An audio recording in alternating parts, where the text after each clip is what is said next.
Hi, everyone.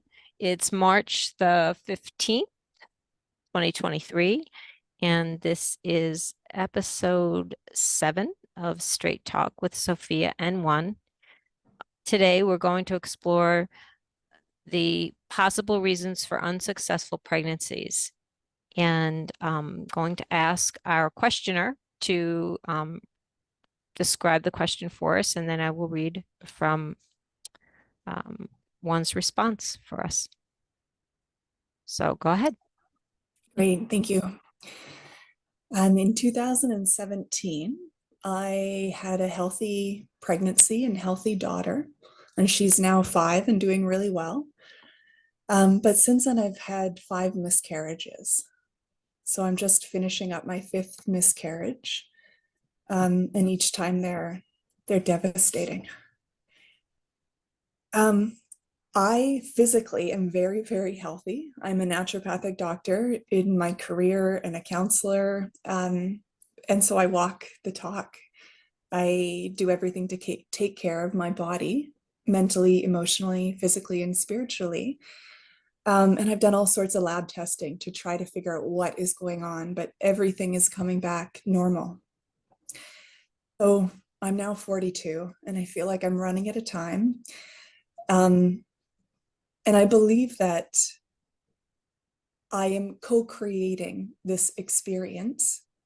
I do believe that on a soul level, we attract experiences for our greatest growth. But the human part of me is desperate to know, why do these keep happening? What is going on? What can I do to fix this? Because I really want to welcome another child into our family. So yeah, that's where I'm at. Okay. And thank you for that question and for being so open with us, so that we could explore this, because it's something I've never seen explored or talked about. And One's response has opened my eyes to some things. I'm going to read some of them for you now. And I will find, where do I want to start? Let's see. He said there are several ways to answer the question. And some of them are general in terms of pregnancy, and some of them are personal. He said that she, meaning you, has Mhm. come not only to change the world, but to change herself, and that your mission is one of what he described as emotional struggle. Yeah. Okay. He said there are no mistakes in the universe, not ever, and neither are there punishments. He went on to say that the first point to be made here is that there is more than one soul necessary to consider here. In other words, there's the soul of the mother and the soul of the child. And that in order for conception to reach fruition, both must agree. The miracle of birth is that in every case, both souls have agreed to the most intimate and permanent of bonds. The birthing of a child is forever. It's a forever connection. Even though the lifetime of the child includes separation and pain and disagreement with the mother, the bond remains. He said, two souls bond this way for mutual benefit. I want to stop here and say that, and he also said there are no mistakes or accidents. I want to stop here and say that he's not going to say, if because I'm feeling something right now, that the soul doesn't want to be born. I'm not going to, that's not what he's going to go on to say. He just wants to introduce the idea that there's always, in every birth, both souls cooperate for the highest and Yeah. best forever. And What comes up for me as you're saying this, yeah. um, and I'm sure for so many others who've struggled with fertility, is there's so much self-blame every time I have a loss. The first question is, what did I do wrong? And even though Everyone tells me it's not my fault. It's Mm-hmm. just, it's so hard Mm-hmm. to believe that. Mm-hmm. And so hearing those words that there's no mistakes, um, Mm-hmm. and that the soul of the child also plays a part is a consideration. Mm-hmm. That's helpful because it takes some of the weight off Good. me. Yeah. Good. Um, and I hear you and I feel you. Um, very deeply personally feel your pain as well. So, um, I'm going to go on because I want to make sure there's some things that he says here that I think are so important for us all to hear, and for you specifically to hear. He said, in general, you can look at these failed pregnancies as times when one or the other of the pair changed their mind. He said, even physical explanations of the failure do not change this fact that both parties must be in full agreement that this is the right time for the pregnancy to reach full term.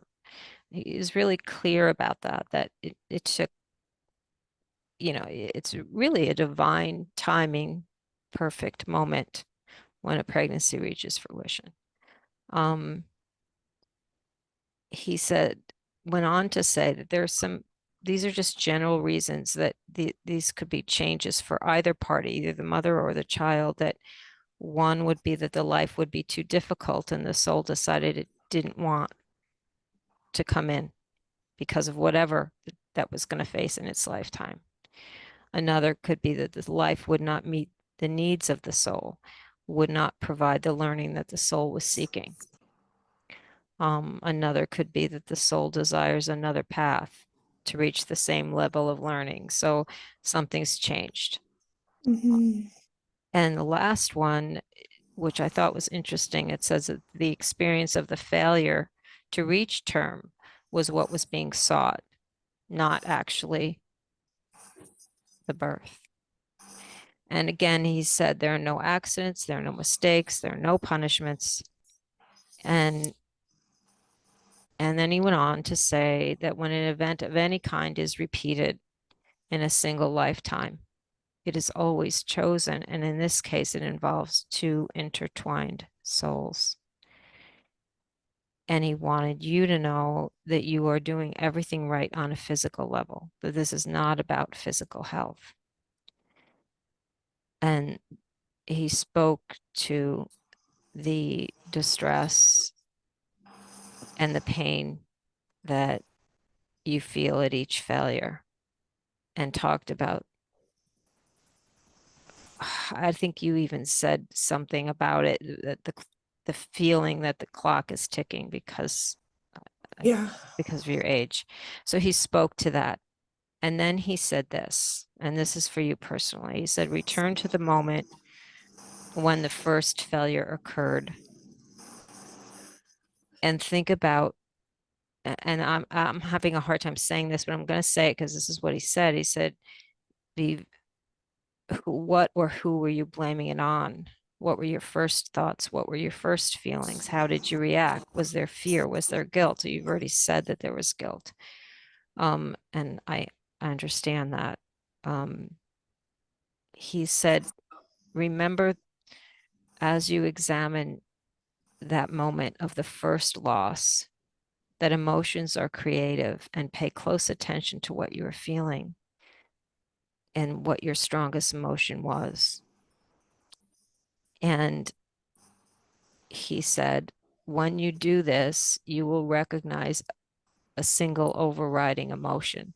Now, we didn't talk about what that was. He definitely let me know that this was a personal journey for you. This part of this discussion is a personal journey for you. Um, and there's some more here that you'll read when I give it to you. I couldn't, it was very powerful what was coming through right here. So I had to stop. I get overwhelmed and I can't, I don't know. I think the information is coming so fast that I'm unable to. So I stopped there for a moment. But before he let me go, he said, um, we mean to get through this block for her so that she can create again. She is a powerful one. And I could feel that. I could feel that um that power. And I think that was um why I stopped. I was too much. It was his power, your power, everybody's power. And Yeah. I couldn't hear it all at once. So I said, I need to pull back and center and let's do this again in a few minutes. So um so he went on to talk um about you, okay, after the discussion. And he said, she has come to teach and also to embody. She will incorporate what she learns from this and help many others. Hers is an old soul. She has come now to broaden the vision of life for others, for it is no accident that her specialty is natural medicine. This field is all about body, mind, and spirit. And what she is learning now is that there are unseen components also participating. That, and this is the part he wanted to discuss, that it's the consideration of the spirit component when considering childbirth. The spirit component is of one who does not yet speak, but is very much there. And that was something he wanted to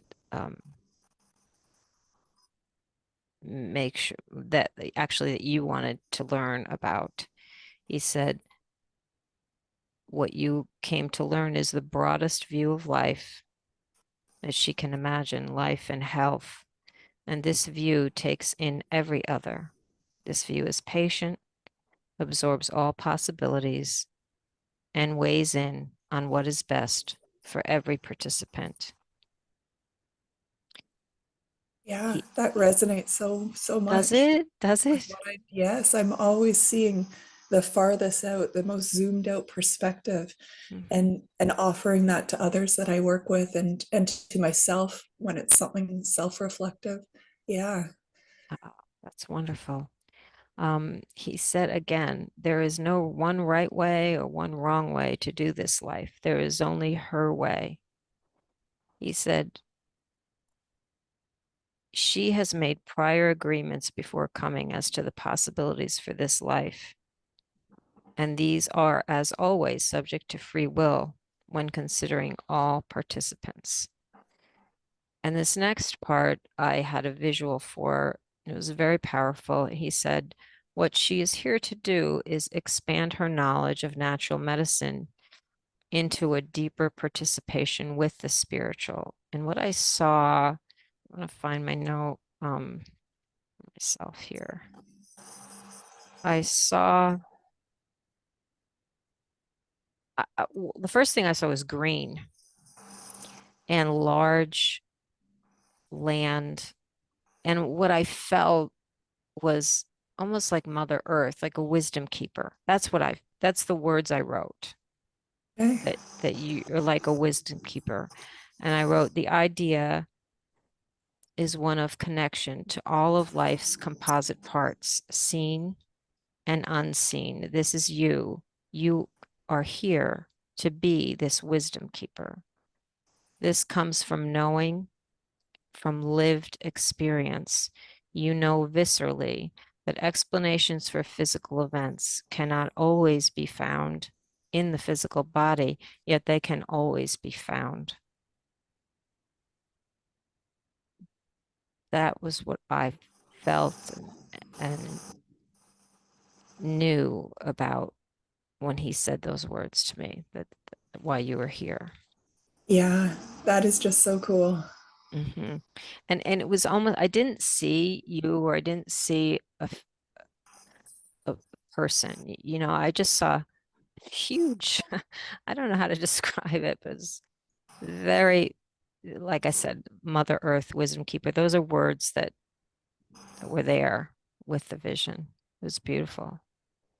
Um, he then went on to say that doing so will open the door to further areas of expertise and exploration. This is very much a part of the new world. She is correct. Her instincts are often correct.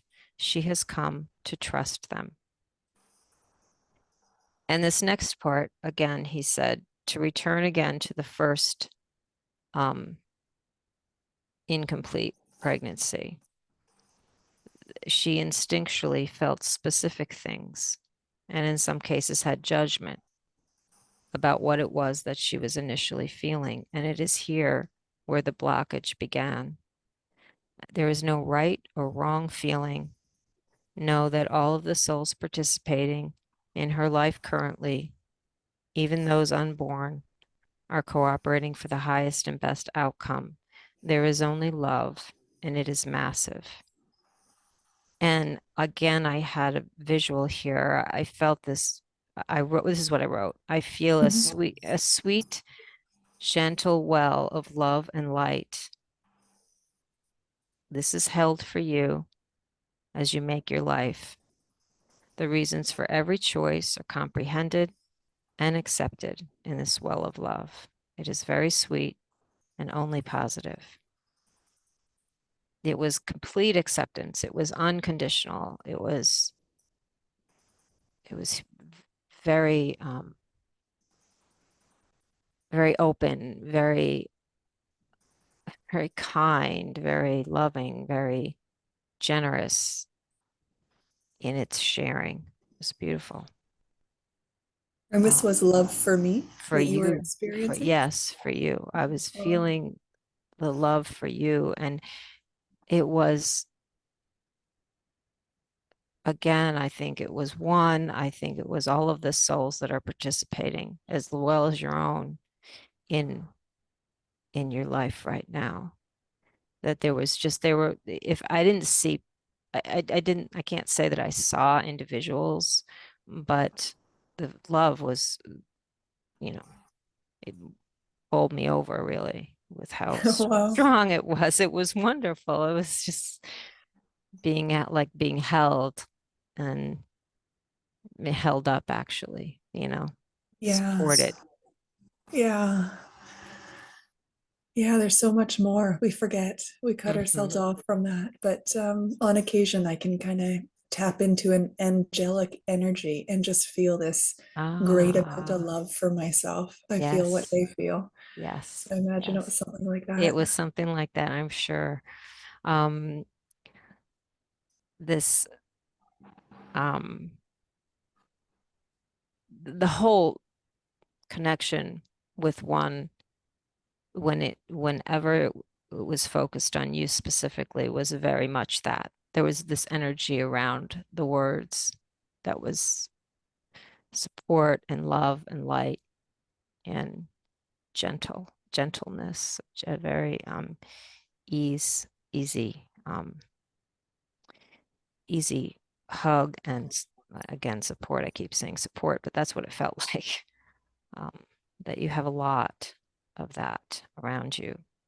Um, he went on to say we connected like probably 3 or 4 times um, around your question, and he went on to say that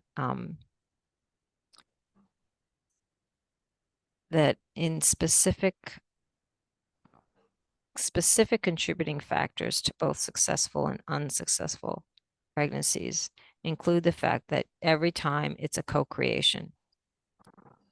And and he said she has a willing and loving co-creator each time. And then he said she has come to recognize the sacred in every stage and component of life. This is evident by her chosen profession. She is ready now to make a leap into deep considerations around childbirth.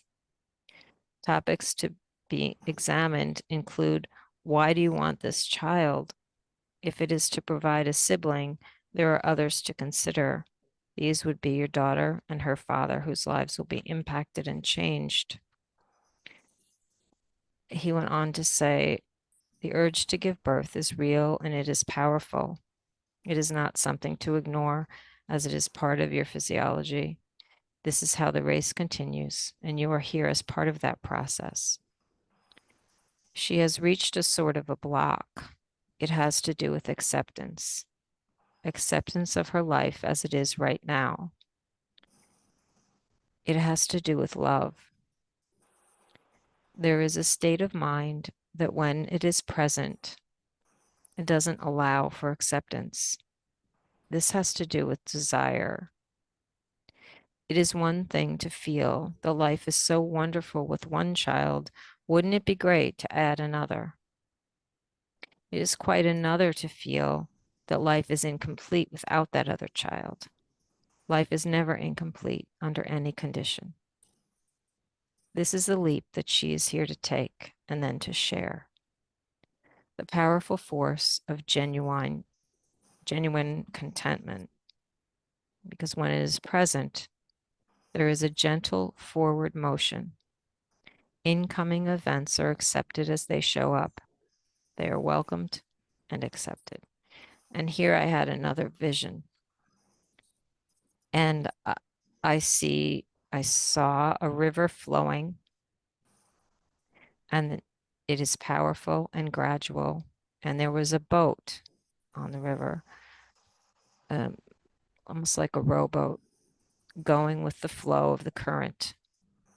As it was going along, things were knocking into the boat. They were reached for, examined, and either put back in the current or they were kept on the boat. The boat kept moving regardless of which choice was made. And it was a very strong knowing with the vision and with the words and the words that came after that acceptance is a very big part of creation. And creation is what our next step in our evolution, in yours and mine and everyone's that's going through this process that we are right now. And acceptance doesn't mean not trying to change things or not trying something new or not trying again in a different way, or it just means and allowing and love for whatever shows up.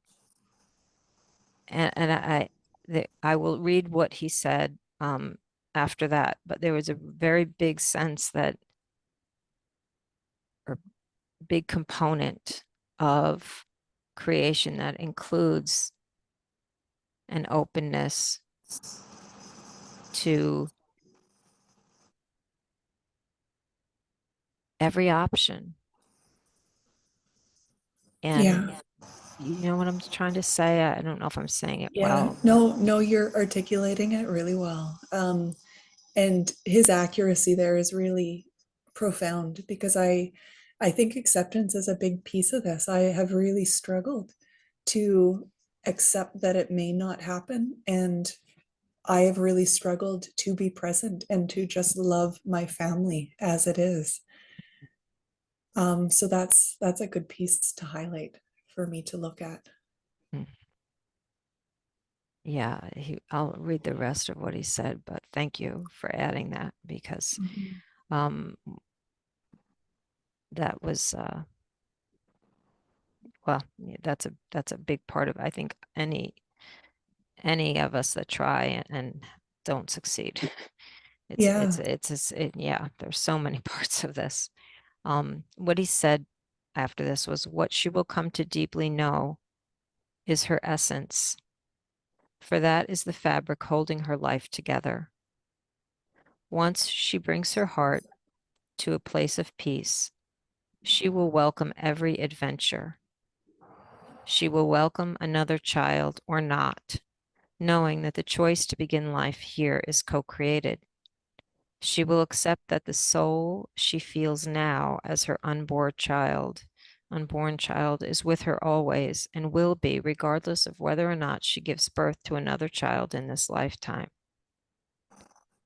And then he said, know that there are larger scenarios at work here now for her and for everyone on earth. Once she comes to a place of contentment and self-love, She will accept that there is no judgment, no right or wrong way to fulfill her chosen mission. There is her way. And the last thing he said to me was, she is one of the mighty ones who chose powerful events in order to promote powerful ideas. That was the last thing he said. Wow. I'm just moved to tears. Oh, yeah. Yeah. Yeah.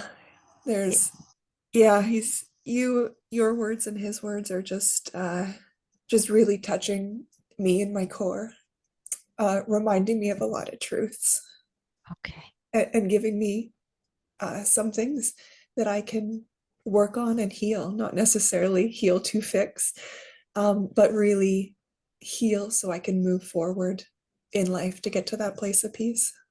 Mm. Just definitely have the feeling that once you do, what you're going to give to so many others is remarkable, because you're going to know it. You're going to know the struggle of it. You're going to know the glory of it or the joy of it once you reach a place of peace, like you said. Yeah, Um, yeah. I Wow. just, yeah. Yeah, so there was definitely a reason why you asked that particular question, because that's what you're here to do, is find Yeah, the answer. yeah. Find a path forward. Hmm. Hmm. Very much for all of that. Thank you both. Well, you're I'm welcome. I've got a lot to chew on, which is Yeah, good to yeah, you do. process. You do. And you, like I said, I'll send it to you so you can have it and dissect it. And yeah, I don't know if there's anything else you want to say, but that was it pretty much. Yeah, I just hope that there's stuff in here that resonate with others that because I know so many women Hmm. and yeah, people are struggling right now with this. So Hmm. yeah, I just Yeah. thank you for this time and thank you for what you have done, this opportunity. Well, you're welcome. And I'm just gonna close out the recording and I'll cut it off, and we'll still be on for a few more minutes after that. So Okay, sounds good. okay, so that's all for today, everyone. Thank you so much for joining our journey, and lots of love and light to you and to everyone listening. Okay.